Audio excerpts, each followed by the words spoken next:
So Tyrone, let's begin with you telling us a little bit about yourself and the journey that led you to becoming a leader and mentor in Catholic faith and in education.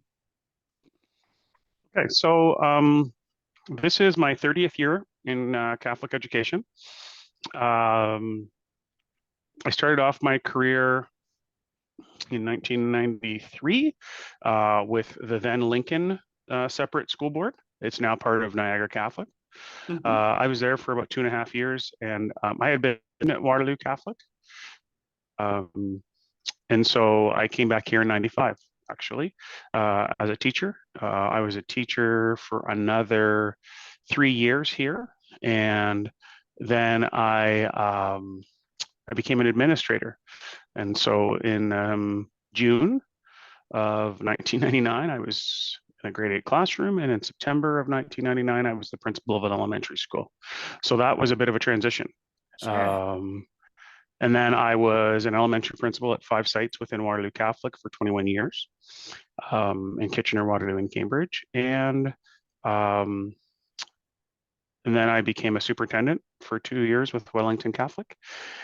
And then I came back here in September of 2022 as the director at Waterloo Catholic. So um, yeah, I both of my parents worked for the board. Um, my um, So my this is dad a was a family teacher. business. Well, yeah, and it's the end of the family business. So they immigrated from Bermuda, and so he was um, he was a teacher for the board, and my mom was an EA. Wow. So yeah, I I kind of fell into it. I was planning on going to law school, and then I was teaching as an unqualified supply teacher, and I remember teaching at grade 10 at Resurrection Catholic Hmm. Secondary, one of our secondary schools. And um, you see the light bulbs go on with students. There was a question that was asked that was left in the um, that was in the program or something of that nature, and I thought, I don't know what this answer is. I'm a few years older than these kids. I don't know how to tell them this. And we worked on it together. I let them know. I said, I don't have the answer. We worked on it together, and by the end of the period, we had an answer that was centered in our faith. Um, and that, as I said, the light bulbs were going on, and it meant something to all of us. And I thought, this is pretty powerful. This is pretty cool. Yeah, it's a nice Um, surprise when that happens. yeah, so I didn't apply to law school and then applied to teachers college, and here we are. That's pretty amazing. That's pretty amazing.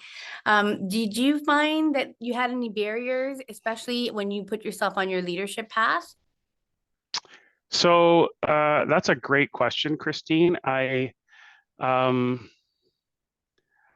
I don't know that I knew that there may have been barriers in my path because um, my mother's always said, and her mother and my grandmothers have always said, yeah, you're a black man, you have to be 10 times better than anybody else. So you just keep working at it. I would say when I applied to become a vice principal, that's what I thought I was applying for. I was very shocked um, to become a principal. But when I look back upon it, um, at the beginning of my career, my first job, my second job, both of those principals, because I only worked for two principals throughout three different schools at that time. Hmm. Well, sorry, I guess there was a fourth principal in there. Um, they put me in situations, in leadership situations that I wasn't really thinking about. I remember my wife saying, "You've been teaching for less time than I have, and you're being put in these situations." And my explanation was always, "Well, it's a smaller board. That's why." Um, but I took my SO papers early on in well, I guess I was at my third school as a principal, end of my second. And so I applied a number of times, Christine. Yeah. I think, maybe 10 times. And so I was pretty much done because I think that would have been the barrier was that I'd hit the glass ceiling. Like I couldn't move beyond principalship. And then the folks in Wellington took a gamble on me. Um, and at that point, I was I was ecstatic in Wellington. Like I loved it. And but much like when I applied to go to Wellington, I had somebody who said to me, I'm not getting off this phone until you will apply again. You need to apply. And I said, I'm done. I've applied too many times. It's clear I'm not what folks want. So I'm done. I'm good. And this person said, no, you're going to apply. And this is why. And just wouldn't let me off the hook. And so I applied, and surprisingly, I got the job. And then the current director in Wellington has been a huge supporter of me since the day I started working there, and has said to me, I think you should apply for this job, or I think you should apply for this job. And I said to him, if you don't like me, just tell me and I'll go stick in my corner and stay out of your way. And he said, nothing to do with me liking you. I don't want to lose you, but I think you have something else. And I at first I just thought he was, just being facetious, but he wasn't. So have I had some barriers? Probably I've had some barriers, but more often I think I've had people who have been supportive to say, yeah, that didn't work out, but this is what I think you should do, and this is why. So they've been very supportive. Sounds like the narrative though has changed. You went from saying something like, maybe I'm not what people want. And then obviously there was some sort of change. I mean, how have you been supported along the way, and who's been supporting you along the way to sort of to change that internal dialogue? Because that can't be easy after 10 tries and 10 applications. Right. And they weren't all in Catholic education. And I've been asked that, why did you stay in Catholic education? And I said, because I can't see myself doing anything else. Yeah. I went a little period where the staff had asked me something about prayer, and so I'd gone with the staff at one of my elementary schools, and by the end of that year I said, okay, we can't do this anymore because I'm missing out on that prayer in my life at school. So we need to flip it, and then it's been part of that practice ever since. I think people in the industry changed. People in the industry started to recognize. And there's another colleague of mine right now who I didn't realize what he had said about me to somebody else who got a superintendent job when I didn't. And I think, we talk about the difference between allies, accomplices, and co-conspirators. And there's a beautiful article that I'm sure you both read on that. And I can't remember the author off the top of my head. But she says that co-conspirators have skin in the game. Like they're using their privilege, actually, like they're putting themselves potentially at some sort of risk. And this current colleague of mine said to another superintendent at the time, hey, it's great, we're happy to have you, but what about Tyrone? And I was not privy to any of this conversation. And that particular superintendent, the poor person, I I challenged them at points as when they were my superintendent. I hope it was respectful, and I'm not sure that it always was. I said, why are we doing this? Or what about this? Or what about this? And so when it came back to me years later that they had actually said something aloud when I wasn't chosen for a job, I thought, wow, okay, something has been changing in a conversation. Um, and I've had a few of those conversations along the way where some folks have said, yeah, you know what, I've been asking this question. So I think people started to recognize that maybe there was something there, and I hope that they've seen something along the way that I can add to Catholic education in Ontario. Amazing. Thank you. Why do you think it's important to take the time for Black Excellence and Black Heritage Month in particular to reflect, to think back upon, and to celebrate Blackness in all of its forms in education and even beyond education? So I think it's important that it's not just 1 month, and we've heard that before, and people far brighter than I have said those sorts of things, Christine, and I agree. Um, but I think taking the time allows us just that opportunity to reflect. The same things happened for me during other months where we celebrate, whether it's Indigenous Heritage Month or anti-Asian or Asian awareness. And one of the things that I found is that I learn every year. I continue to learn, and I continue to learn about all of our equity deserving groups, as well as our faith. But when it comes to Black heritage or Black excellence, the example that I will give you is I was in a superintendency role, and I'm not sure if it was ignorance, just missing out or on something, but coming from a Catholic family, we'd never talked about Black saints. And so there was a project at Waterloo Catholic actually around recognizing Black saints each day of Black History Month. And I thought, what? What do you mean Black saints? Like, what? Like who? What are you talking about? And I'd never thought about it, Christine. Like I'd never actually stopped and thought about it. And then I started to see the images of these folks, and I stopped and went, oh my goodness. And it was just before that that I had been sitting at a homily around I forget what I don't know if it was the feast of Saint Augustine, but Saint Augustine was the topic of the priest's homily. Right. And I just kind of sat and listened. I went, man, wow, like Right. this And it's like, guy. and I think that's such an important undertaking, especially when, we tell our kids that our faith teaches us that we're all called to be saints. And it's hard sometimes for some of our kids to believe that when they look in the faces of these folks who traditionally have not even been represented as who they actually are. And then they start to see divergent images of who they really were. And they're like, I see myself in that guy, or I see myself in that woman. And I think it's really important that, what this project has started is it started a conversation for myself and for those that I'm involved with at looking at where all of our saints come from and Yeah. who are they. And we talk about our students seeing themselves represented in their curriculum. Well, our students seeing themselves represented in their faith. I was the principal at what's now St. Teresa of Calcutta. We had images of Mother Teresa, St. Teresa of Calcutta, but I don't know that we ever connected her background to her story Yeah. in an outward way. I think we just kind of left it there and hoped that people Right. would pick up on it. Yeah, I think it's important when we know who these amazing humans were and we bring their narratives to the forefront, it starts to really shift the culture of our schools and something that's a lot more real to our kids. Yeah. Very much so. So who would you say, Tyrone, has been your biggest inspiration as a Black Catholic administrator? So I thought about this question, Christine, and I was thinking, okay, but I've never had a Black Catholic administrator that's been in front of me.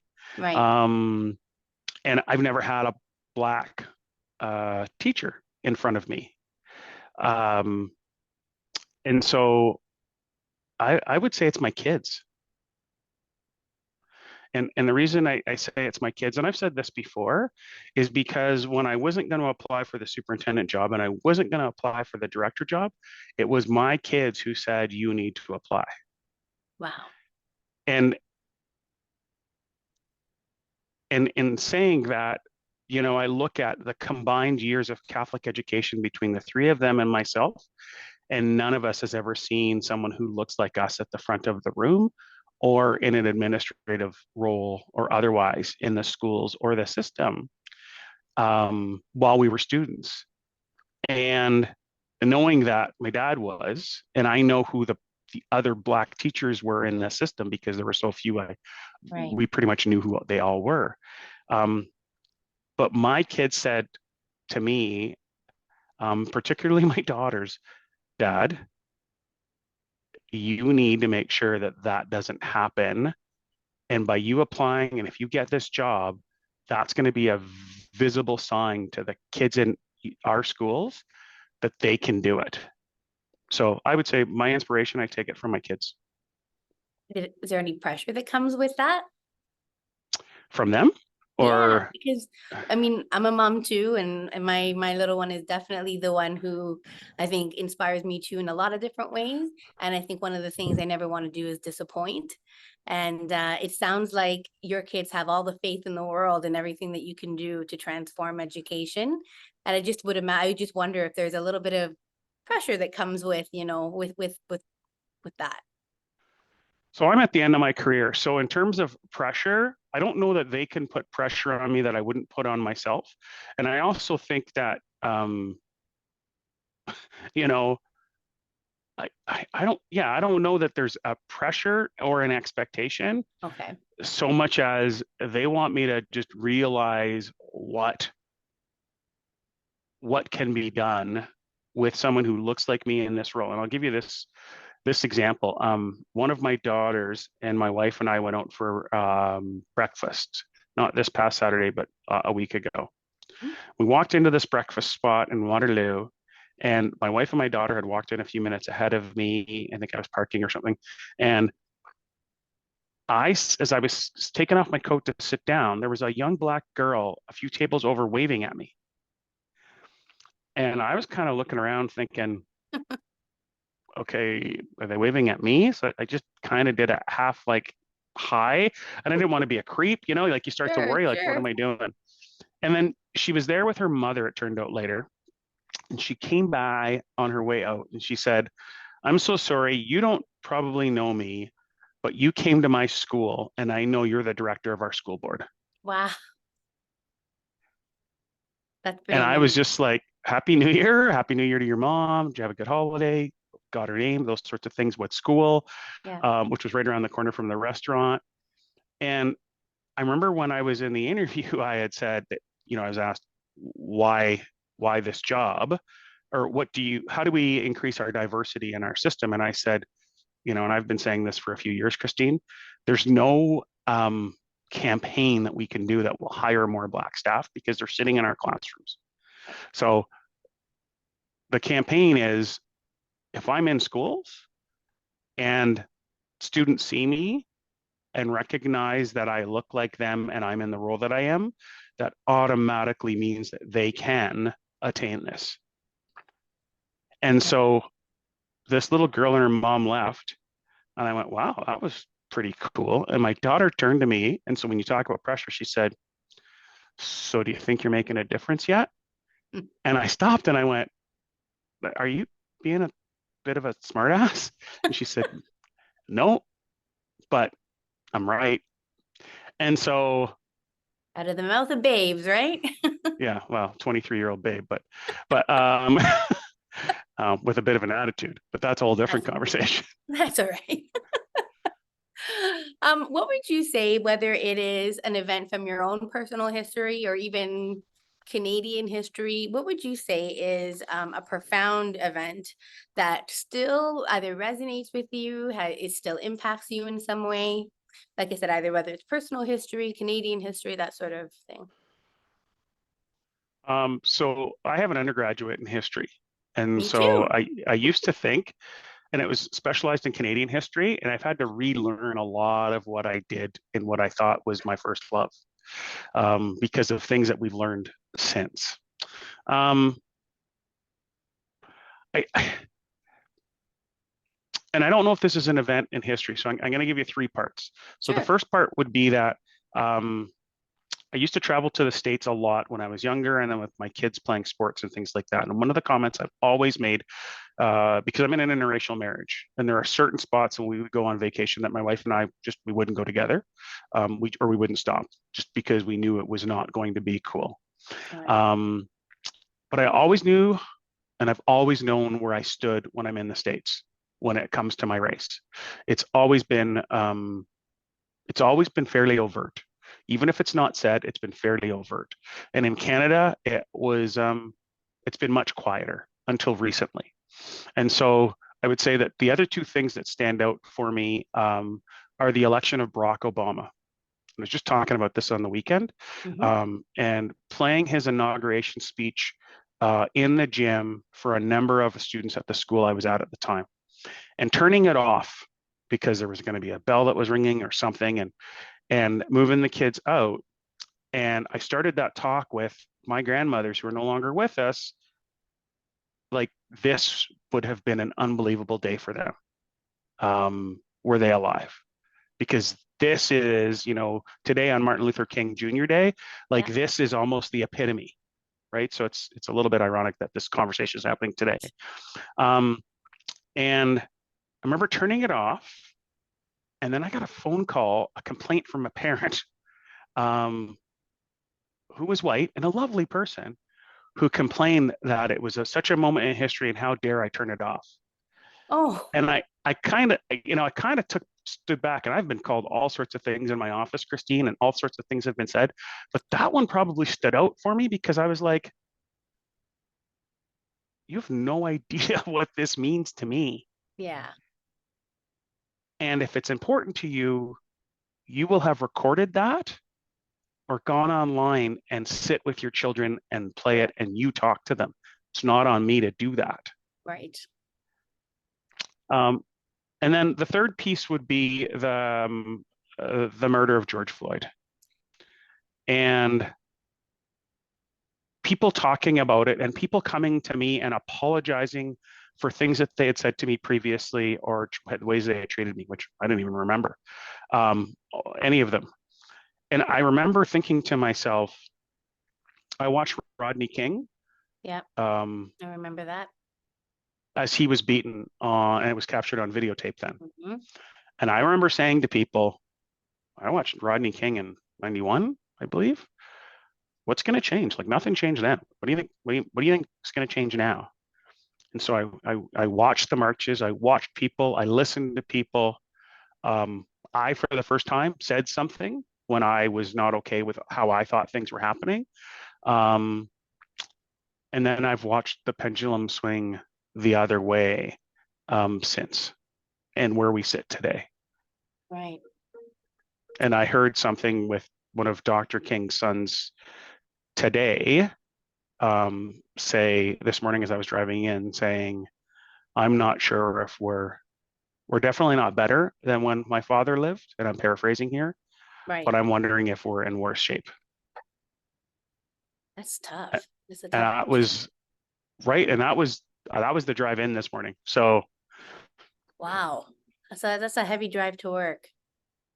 Do you ever thankfully, it's a feel short like you have drive. to answer that question though? Oh yeah, yeah, all the time.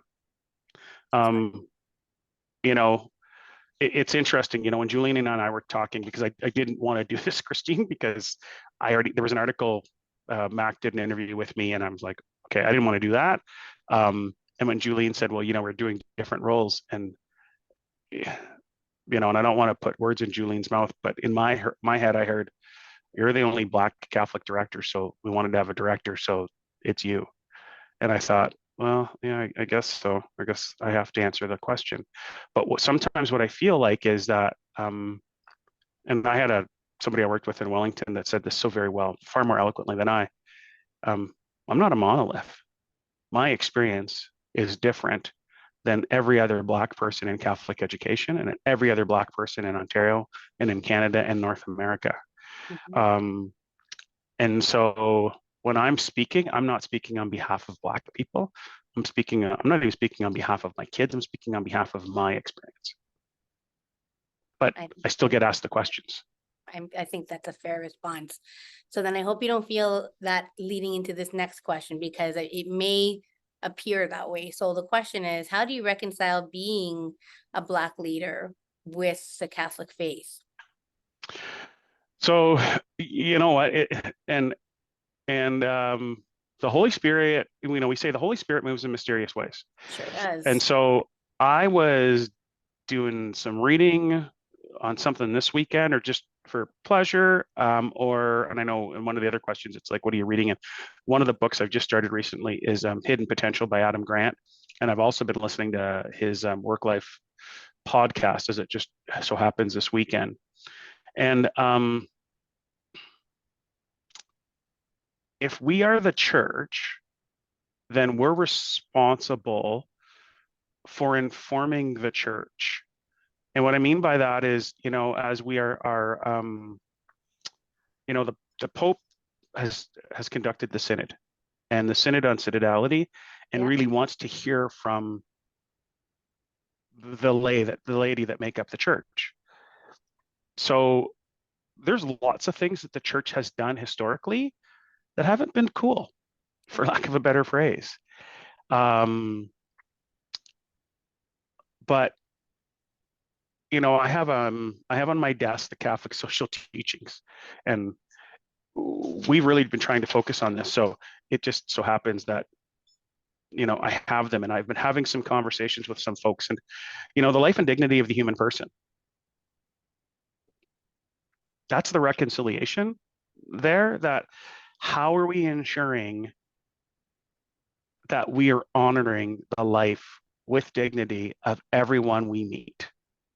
And that's not always easy. It's not always easy when we have um, people who don't think we're Catholic enough and others who think we're too Catholic.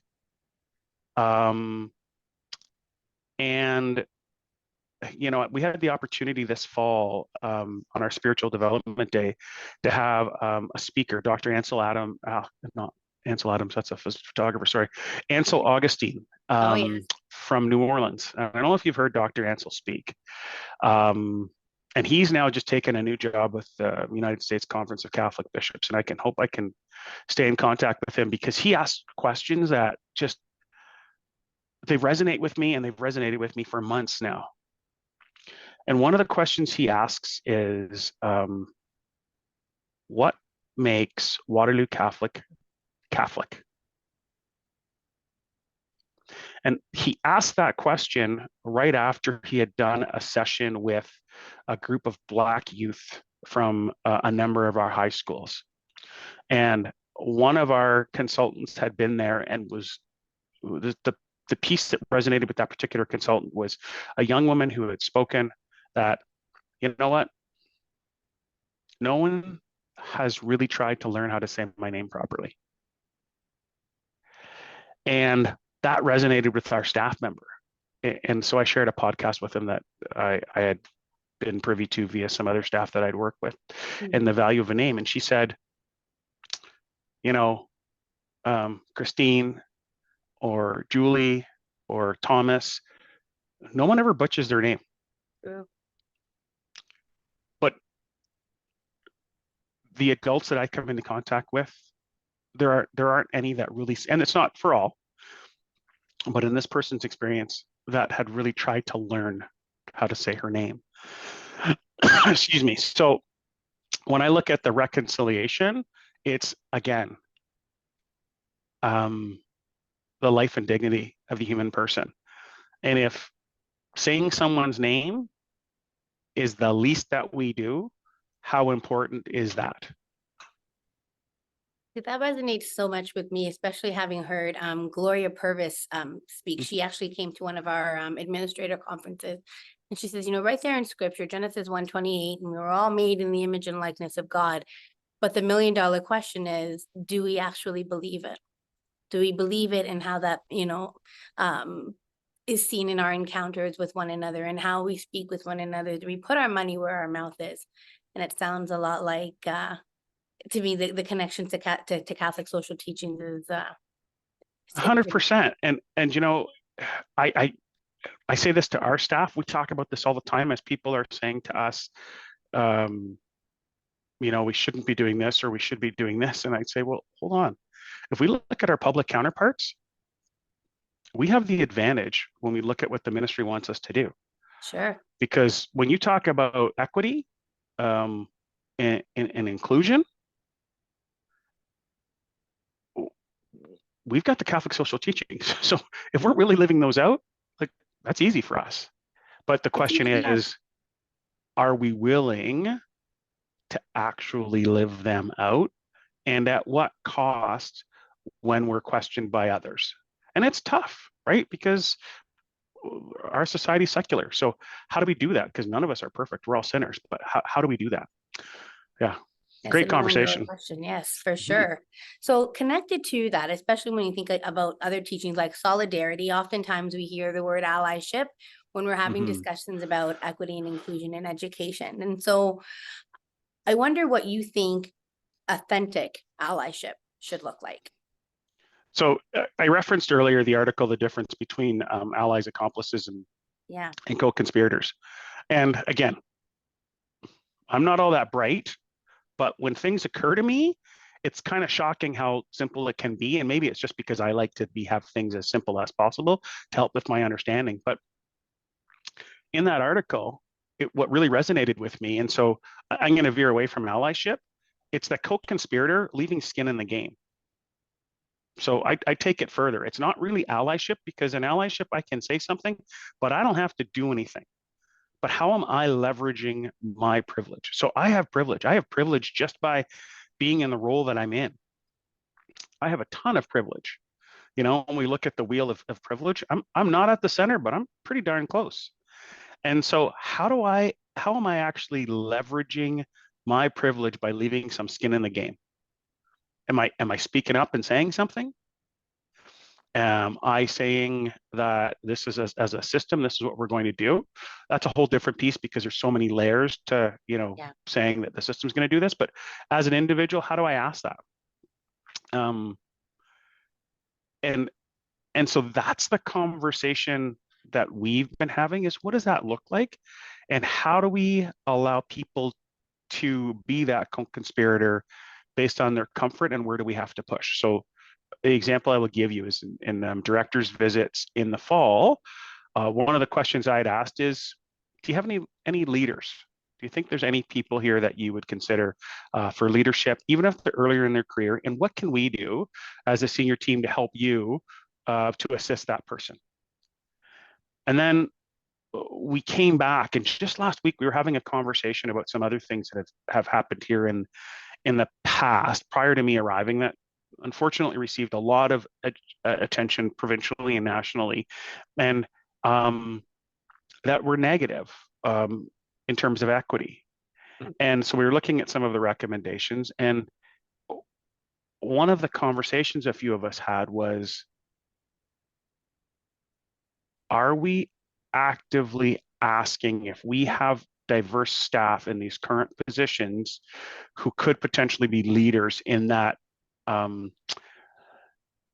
in other roles that are connected to those positions? So possibly a special education teacher, and then becoming a special education liaison. And so I start visits again this week. And so I've tweaked my questions, because based on that conversation, I think I need to now go back and and it's going to make some folks uncomfortable. And the goal isn't about discomfort. The goal is to literally have the question of the leaders that you named for me last time. Are any of them either racialized or on the margins? And should we be looking at them? Because one of the knocks always is, or has been recently, is that we're tapping certain people, and often they've been white males. I am privileged to take over from a leader where I look at, because I was here as a principal before they came, and now coming back, looking at the number of female administrators we have compared to when I started. Right. Right. And so, but that's got to be conscious. And now it's also got to be conscious when we're sitting in interviews, but it's also got to be conscious when we're having those conversations. And I think we're I think we're close to, if not at the point, and I don't want to be presumptuous, and I also don't want to take it for granted, because when we take it for granted, then it falls off. But the expectation is we should have an equal number of males or females that are being tapped for our leadership roles. However, how do we ensure that that's happening? Well, we have to ask the question. So likewise, if we're looking at people who are on the margins, we have to ask the same question. And so to me, that's being a co-conspirator. And I think the last thing I'd say on it, Christine, is, and Mac and I had this conversation, because he was the one who shared the article with me, actually, with our equity committee in Wellington, was the disciples were co-conspirators, right? They all left skin in the game. Sure did. So how do we do that? Yeah, how do we do that? A great question. And I think when you need not look further than scripture, and we see what the payoff is, and how worth it that experience was. And I feel like it maybe is it courage that we need? What do we need as to be an effective co-conspirator, so that the change is meaningful and it sustains? Right. Yeah. So I'm going to ask you one last question, and that has to do with maybe not forecasting or fortune telling or anything like that, but if you could change anything in the present school system, maybe not yours specifically, but just generally, that you believe would foster a greater sense of equity and inclusion, what do you think that would be? Listening. So I had a conversation with our senior manager of equity last week, and she said something to me that I wish I could say I can't believe I hadn't thought of it before, but there's a lot of things when I'm talking to the team that I work with or other people in the province that I work with that I'm like, wow, how did we miss that? And she said to me, we get into principal speak a lot when we're talking, we're dealing with parents and we're having meetings and we just talk and we're interrupting parents because this is the way that we've always done it. Right. And I said, okay, so what do we do? How do we stop it? And I'm still a principal in my mind. And she said, well, just have one meeting with a parent and listen to how many times you interrupt and count. And I fumbled over my words, Christine. I was like, oh my gosh, that's so Right. simple, but it makes so much sense. Yeah. And so that's the one piece that I would say, just listen. We've had a number of conversations with different community organizations, and that's one of the things we've tried to do is we've tried to listen and then take from that and go back and ask more questions. And I'm not going to say we're there yet because we're not. We're a long way from it. Mhm. But I think that for many, the fact that they see us listening gives them hope that we might be able to improve the situation for the families that they work with. I was going to ask you that, and just listening to what you were saying, do you have hope that we're on track to becoming better listeners as educators? I just came from a session with our senior team, and one of the things that keeps coming up is time. And the people that I have the privilege of working with every day are great listeners. Our biggest challenge is that time to listen. And I'm not sure how we all can create that time because it's going to have to be a universal piece for all of us, Sure. which is so very, very tough to do because we work in an environment or we work in an industry. Everyone's been to school. So everyone's got an opinion about how schools should be run. And as a result, there's always something that we're looking for to improve education. And I'm not saying we shouldn't be looking for those, but as we're doing that, how can we stop, listen, appreciate, and then move forward? So, do I have hope? I'd like to say that if I didn't have hope, I wouldn't still be in the industry. Amen to that.